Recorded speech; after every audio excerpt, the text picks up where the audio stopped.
കേരളം ഏറ്റവും കൂടുതൽ ശ്രദ്ധിക്കപ്പെട്ട ആനപിടുത്തമായിരുന്നു PT-7 എന്ന ധോണിയെ പിടികൂടി ആനക്കൂട്ടിലടച്ചത്.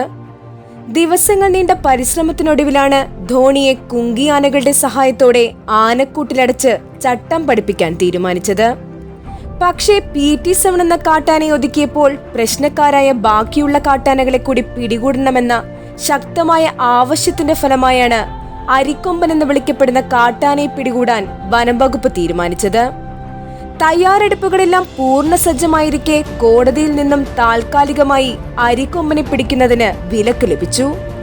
മിഷൻ അരിക്കൊമ്പന് താൽക്കാലികമായി സ്റ്റേ ലഭിച്ചെങ്കിലും അവനെ പിടികൂടുവാനായി ബാക്കിയുള്ള താപ്പാനകളായ കോന്നി, സുരേന്ദ്രൻ, കുഞ്ചു എന്നീ താപ്പാനകൾ കൂടി മൂന്നാറിലെത്തിക്കഴിഞ്ഞു. നേരത്തെ തന്നെ വിക്രം, സൂര്യ എന്നീ താപ്പാനകൾ അരിക്കൊമ്പനെ പിടിക്കുവാനായി സ്ഥലത്തെത്തിയിരുന്നു.